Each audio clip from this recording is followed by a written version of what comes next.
میرے بچے کو دودھ کم ملے کوئی بات نہیں، مگر جس کو گود لیا ہے اس کو دودھ میں کمی نہ ہو، یہ سوچ کر دوسرے سینے کی طرف نبی کو بڑھا کی تو نبی پاک صلی اللہ علیہ وسلم دودھ پینے سے انکار کر دیتے۔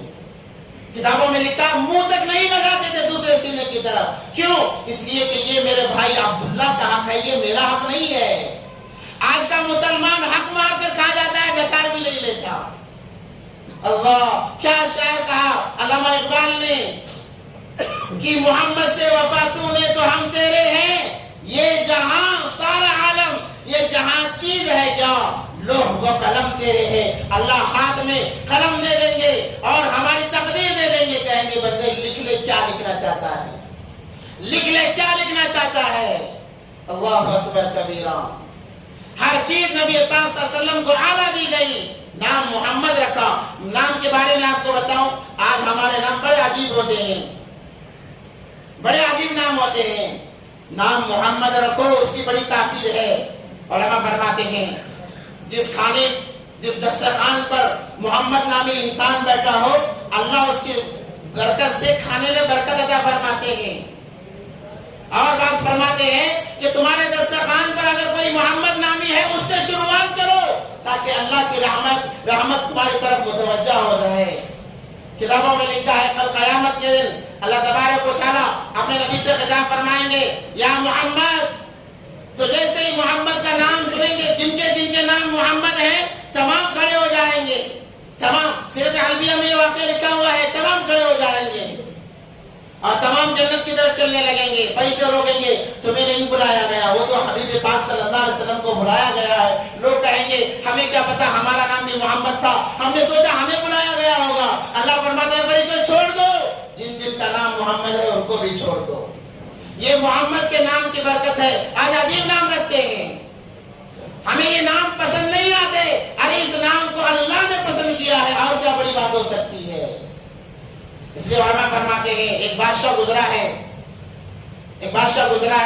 اس کا نام ذہن سے نکل رہا ہے، اس کا ایک وزیر تھا اور اس کے بیٹے کا نام محمد تھا، ماشاء اللہ والا تھا۔ کچھ کام ہوتا تو بادشاہ کہتا کہ محمد کہاں پر ہو، اور بلا کر اپنا کام اسے بول کر کسی اور سے نکلواتا۔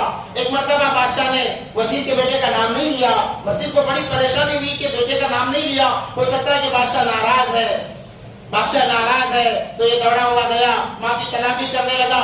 حسب معمول آپ روزانہ کم سے کم 10 مرتبہ میرے بیٹے کا نام لیتے محبت سے، آج آپ نے میرے بیٹے کا نام نہیں لیا، اگر مجھ سے کوئی غلطی ہوئی تو میں معافی چاہتا ہوں۔ آخر وجہ کیا تھی؟ جب پوچھا گیا، وزیر نے پوچھا تو بادشاہ نے کہا کہ معاملہ یہ ہے کہ تمہارے بیٹے کا نام میرے حبیب پاک صلی اللہ علیہ وسلم کے نام پر ہے، اور میں نے جب سے تمہارے بیٹے کا نام سنا اور پکارا ہے، میں کبھی بے وضو نہیں ہوا ہوں۔ جب مجھے نام پکارنا ہوتا میں وضو کرتا اور محمد کو پکارتا، یہ سوچ کر کہ میرے حبیب کا نام ہے۔ آج میں بے وضو ہو گیا، آج میرا وضو ٹوٹ گیا، اور کہیں اس نام کی بے ادبی نہ ہو، اس لیے میں نے تمہارے بیٹے کا نام نہیں پکارا ہے۔ بادشاہ جا کے وضو کرتا ہے، اس کے بعد نام پکارتا ہے۔ کتابوں میں لکھا ہے جب اس کا وصال ہوا وہ جنت کی سیر کر رہا ہے، پوچھا گیا کون سا عمل کرتے، کہنے لگا کہ میں محمد کا نام لیتا تو وضو کے ساتھ میں نام لیتا، جس کی وجہ سے اللہ نے یہ معاملہ کیا ہے۔ تو یہ نام رکھو، محمد نام رکھو۔ جس گھر میں محمد نام کا بچہ ہوتا ہے، علماء فرماتے ہیں اسے گالی نہ دو، اسے ڈانٹو نہیں، شرارت ہو رہی ہے برداشت کرو، کیونکہ تم نے نبی کے نام پر اس کا نام رکھا ہے۔ اللہ اس کے ذریعے سے تمہارے گھروں کے اندر برکتیں نازل فرمائیں گے، خیر و برکت کے معاملے ہوں گے۔ اور بعض کتابوں میں یہ بھی لکھا ہوا ہے جس کے گھر میں نرینہ اولاد پیدا نہیں ہوتی، اگرچہ بعض علماء نے اس حدیث کو، اس بات کو صحیح نہیں قرار دیا، مگر تحقیق کی بات لکھتے ہیں کہ جس کو نرینہ اولاد لڑکے پیدا نہیں ہوتے، فرماتے ہیں کہ جب حمل ٹھہر جائے، پتہ چل جائے کہ حمل ٹھہرا ہوا ہے، حمل ٹھہر گیا ہے، تو اس کا نام نبی کی محبت میں محمد رکھو، تو اللہ تبارک و تعالیٰ ضرور تمہیں لڑکا دے گا۔ اور جس کی اولاد مر جاتی ہے، جس کی اولاد مرتی ہے، کوئی اولاد ٹکتی نہیں، فرماتے ہیں محققین کہ اس کے حمل کے ٹھہرنے پر محمد نام رکھو، وہ مرے گا نہیں، وہ نام کی یہ تاثیر ہے۔ الغرض نبی پاک صلی اللہ علیہ وسلم کا ایک زندگی کا ایک ایک لمحہ ہمارے آپ کے لیے عبرت کا مقام ہے.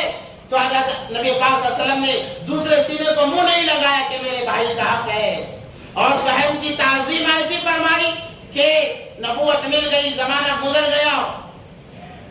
حنین یا خیبر کا معاملہ آیا جس کے اندر 6000 قیدیوں کو قید کیا گیا. اس کے اندر حضرت شیما کا شوہر بھی موجود تھا، قیدی ہو کر آیا تھا. جب حضرت شیما کو پتا چلا کہ مدینے میں کوئی محمد ہے، انہوں نے 6000 ہمارے قیدیوں کو قید کیا ہے. اچھا محمد نام کا کوئی آدمی، ہاں محمد نام کا، مجھے لے چلو ان کے پاس میں تمام کو چھڑواؤں گی. وہ بہن آتی ہے اور آ کر کہتی ہے کہ مجھے آپ کے سردار سے ملنا ہے. صحابہ کہتے ہیں ہم ہر کسی کو ملنے نہیں دیتے. کہتے ہیں کہ جاؤ تمہاری بہن آئی ہے، یہ کہہ کر ان سے مخاطب ہو، خطاب کرو. صحابہ پریشان، یقین نہیں کرتے کہ نبی کی کوئی بہن تو ہم نے نہیں دیکھی ہے، بچپن کا معاملہ تھا، کسی کو یاد بھی نہیں ہے. الغرض وہ کہتی ہیں کہ جاؤ پہلے اپنے نبی سے بات تو کرو. صحابہ جا کر کہتے ہیں اے اللہ کے نبی، کوئی عورت ہے، بوڑھی عورت ہے، وہ اپنے آپ کو آپ کی بہن بتا رہی ہے اور آپ سے ملنا چاہتی ہے. نبی نے پوچھا نام کیا بتایا ہے؟ تو انہوں نے کہا وہ شیما نام بتاتی ہے. تو نبی نے فرمایا کہ یاد تو نہیں آ رہا ہے، خیر بلا لیا جائے. ان کو بلایا جاتا ہے، وہ اندر داخل ہوتی ہے. نبی پاک صلی اللہ علیہ وسلم پوچھتے ہیں تم کون ہو؟ تو شیما کہتی ہے کیا بھائی اتنے جلدی بھول گئے؟ وہ لوری یاد نہیں جو میں تمہیں سنایا کرتی تھی؟ اور لوری گا کر بتائی. جیسے ہی لوری گا کر بتایا، نبی پاک صلی اللہ علیہ وسلم مسند سے اٹھ گئے، اپنی جگہ سے اٹھ گئے اور اپنے مبارک کندھوں پر جو چادر تھی اس چادر کو پھیلا دیا اور بیچارہ کہنے لگا بہن آئی ہے اور تشریف رکھیے میرے چادر مبارک پر. اپنی چادر مبارک پر اپنی بہن کو بٹھایا اور کہنے لگے مجھے پتا نہیں تھا کہ آپ کے شوہر بھی قید ہیں، آپ انہیں آزاد کرنے آئی ہیں. کہا کہ ہاں انہیں چھڑوانے آئی ہوں. اے بہن، میں صرف آپ کے شوہر کو نہیں بلکہ ان کے ساتھ 6000 قیدیوں کو بھی رہا کرتا ہوں. میری بہن مجھ سے آج اتنے سالوں کے بعد کچھ مانگ رہی ہے. آج کی بہن آج کے بھائی سے کچھ مانگے، کہتے ہیں کہ شادی کر کے دی معاملہ ختم ہو گیا، دوبارہ نہیں آنا. ارے بھائیو سنو، ان بھائیوں کی بہنوں کی خدمت کرو، اللہ جنت مقدر کرے گا. نبی پاک صلی اللہ علیہ وسلم نے فرمایا اے بہن، اگر تو یہاں پر رہنا چاہتی ہے یہاں پر رہ جائے، اگر تو اپنے خاندان جانا چاہتی ہے تجھے اختیار ہے، تو جہاں رہنا چاہتی ہے رہ لے. مگر بہن نے اپنے خاندان کو منتقل فرمایا. مگر جب بہن کا تذکرہ آتا جھوم اٹھتے کہتے میری بہن ہے. حقیقی بہن نہیں تھی، دور شریک بہن تھی. ان کی ماں نے نبی پاک صلی اللہ علیہ وسلم کو دودھ پلایا تھا. ان کے ساتھ یہ احسان کا معاملہ آج سگی بہنوں کے ساتھ کا معاملہ ہو رہا ہے. ہم دیکھ سکتے ہیں ان بھائیوں کو ڈرنا چاہیے جو اپنے بہنوں سے اونچی آواز میں بات کرتے ہیں اور انہیں غلام سمجھ کر اپنی خدمت کراتے ہیں. خدارا یہ نبی کی تعلیم میں نہیں ہے، نبی پاک صلی اللہ علیہ وسلم کی تعلیمات میں سے نہیں ہے. اللہ سے دعا ہے کہ اللہ تبارک و تعالیٰ تمام کو نبی پاک صلی اللہ علیہ وسلم کی زندگی کو سامنے رکھ کر زندگی گزارنے کی توفیق عطا فرمائے، ان کے ایک ایک طریقے کو اپنانے کی توفیق عطا فرمائے. وآخر دعوانا الحمدللہ رب العالمین.